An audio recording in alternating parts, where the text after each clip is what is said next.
Hello, student of class 6. This is your SST class. Myself, Amit Kumar Misra. Today, we are going to start a new chapter, that is the Vedic Age, chapter number 5.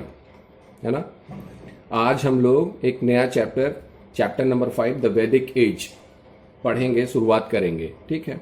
जैसा कि इस chapter में आपको जो हम लोग जान पाएंगे वो कौन कौन सी चीजें हैं जो हम लोग इस चैप्टर में जान पाएंगे. तो पहला चीज है आर्यंस के बारे में. ठीक है. साथ ही साथ वैदिक एज के बारे में, है ना, क्योंकि आर्यंस के आने के बाद ही वैदिक एज का शुरुआत हुआ था, वैदिक सभ्यता का शुरुआत हुआ था, वैदिक सिविलाइजेशन का शुरुआत हुआ था. ठीक है.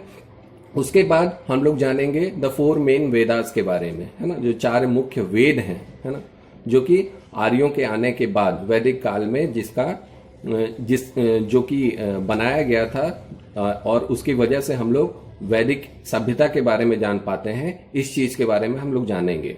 उसके बाद क्या जानेंगे? Lifes of the people of the early Vedic and the later Vedic age, है ना. लोग जो लेटर वैदिक एज और अर्ली वैदिक एज में जो लोग थे वो किस तरह वहां रहते थे, खाते थे, पीते थे, उनके जीवन के बारे में हम लोग इस चैप्टर में जानेंगे. साथ ही साथ understanding the Neolithic, chalcolithic and megalithic cultures through Graves and burials, है ना. कहने का मतलब है कि न्यूलिथिक, कैलकोलिथिक और मेगालिथिक जो संस्कृति थी उसके अंतर्गत उसके कल्चर के बारे में हम लोग जानेंगे, है ना. अवशेष जो हम लोग को प्राप्त हुए हैं उसकी मदद से. साथ ही साथ केस स्टडी इनाम गांव का एक केस स्टडी है इस चैप्टर में, उसके बारे में भी हम लोग पढ़ेंगे. जैसा कि इस चैप्टर में शुरुआत में ही दिया हुआ है कि after the decline of Indus valley civilization और after the decline of Indus civilization, जिसको कि हम लोग हड़प्पा सिविलाइजेशन के नाम से भी जानते हैं. As you have already studied it in the previous chapter about the Harappa civilization और इंडस वैली सिविलाइजेशन, है ना. तो इसमें बताया गया, चैप्टर की शुरुआत ही हुई है कि जब इंडस वैली सिविलाइजेशन या इंडस सिविलाइजेशन का अंत हुआ उसके बाद एक नई संस्कृति, एक नए सभ्यता का शुरुआत हुआ, जो कि भारत में आर्यन के या आर्यों के आने के बाद जिसकी शुरुआत हुई, जिसको कि हम लोग क्या बोलते हैं, वैदिक सभ्यता के नाम से जानते हैं. This civilization developed in the north western part of India. ये जो सिविलाइजेशन था, ये जो सभ्यता था, ये विकसित हुआ कहां?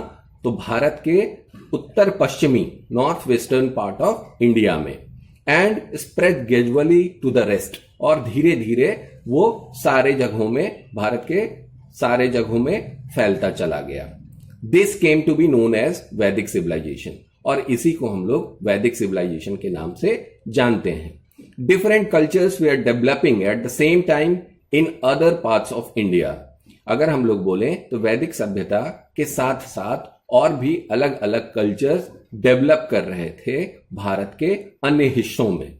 ठीक है. जिसमें न्यूलिथिक, कैलकोलिथिक और मेगालिथिक कल्चर था जो कि फ्लोरिश कर रहा था आपको different parts of the country such as Deccan, Rajasthan, Kashmir and southern most parts of India, है ना. अगर हम लोग बोलें तो इस जो वैदिक सभ्यता है, इस सभ्यता के साथ साथ और भी अलग अलग कल्चर्स डेवलप कर रहे थे भारत के अन्य हिस्सों में, जिसमें डेक्कन में फैल रहा था, राजस्थान में फैल रहा था, कश्मीर और southern most part of India में ये कल्चर डेवलप हो रहे थे. वो कौन से कल्चर थे? तो न्यूलिथिक मतलब नवपाषाण संस्कृति. कल्चर से तात्पर्य यह है कि उस समय जो लोग हुआ करते थे वो नए नए पत्थरों का प्रयोग करके अपना जीवन यापन किया करते थे. जैसे कहें कि अगर जानवरों को मारना है तो नए नए पत्थरों को औजार के रूप में प्रयोग करके वो जानवरों को मारा करते थे. अगर खेती करना है तो पत्थरों की सहायता से वो औजार बनाते थे और खेती किया करते थे. बात आ रही समझ में? और अगर हम लोग कैलकोलिथिक कल्चर की बात करें तो कैलकोलिथिक कल्चर से तात्पर्य हम लोगों का है मेटल का उपयोग से, है ना. लोगों ने उस समय क्या करना शुरू कर दिया था? मेटल का उपयोग करना शुरू कर दिया था, है ना. और अपने जीवन यापन में मेटल्स का प्रयोग करने लगे थे ताकि उनके जीवन में हर एक तरह की सुख सुविधाएं वो लोग प्राप्त कर सकें उन मेटल्स की मदद से, औजार बना के, हथियार बना के, है ना, इन सब चीजों को बना के। अब मेगालिथिक कल्चर से अगर हम लोग तात्पर्य समझें तो मेगालिथिक कल्चर बड़े बड़े जो चट्टान हुआ करते थे, बड़े बड़े जो पत्थर हुआ करते थे, उन पत्थरों से बड़ी बड़ी मूर्तियां, स्मारक वो लोग बनाने लगे थे।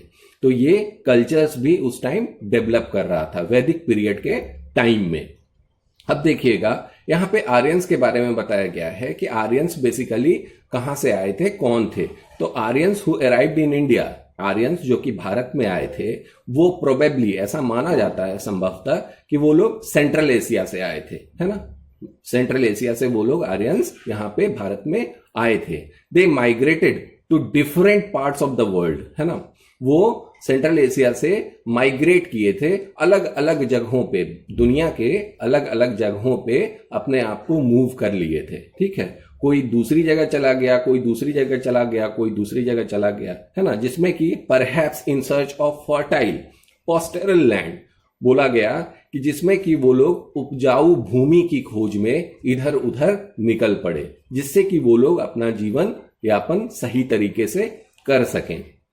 May be due to an increase in population, और उसका कारण यह था कि उनकी जो संख्या थी वो बढ़ रही थी, और संख्या बढ़ने के साथ साथ उन लोगों को ऐसे जगहों की जरूरत थी, ऐसे जमीन की जरूरत थी जो कि उपजाऊ हो, जहां वे रह सकें, साथ ही साथ उनके जानवर भी उनके साथ रह सकें, ठीक है। Some of this people move to Syria, उनमें से कुछ लोग जो आर्यंस थे, जो कि सेंट्रल एशिया के थे, वो कुछ लोग सीरिया चले गए, कुछ मेसोपोटामिया चले गए, कुछ मिडिल ईस्ट चले गए, कुछ यूरोप चले गए, और उनमें से कुछ जो है वो भारत आ गए। जो लोग, है ना, आर्यंस भारत आए, उनको हम लोग यहां आने के बाद इंडो आर्यंस के नाम से जानते हैं। They reach north west India, वो लोग कहां पहुंचे, तो उत्तर पश्चिमी भारत में वो लोग पहुंचे, और ऐसा माना जाता है कि वो लोग हिंदू कुश माउंटेन्स से 1500 बीसीई में यहां पे भारत पहुंचे, ठीक है। अब आज तो इतना हुआ, कल के व्हाट्सएप वीडियो में हम लोग वैदिक एज के बारे में जानेंगे, ठीक है। वैदिक एज में फिर वेदास के बारे में हम लोग जानेंगे, ऋग्वेद, सामवेद, यजुर्वेद, अथर्ववेद, आखिर ये अर्ली वैदिक एज और लेटर वैदिक एज में किस तरह से इसको डिवाइड किया गया था। ये सब बेसिकली लिटरेचर थे जिनकी मदद से हम लोग जान पाते हैं कि उस समय जो वैदिक एज था, वैदिक एज के बारे में, वैदिक सभ्यता के बारे में हम लोग इसी लिटरेचर की मदद से जान पाते हैं, है ना। तो आज के लिए इतना ही, धन्यवाद।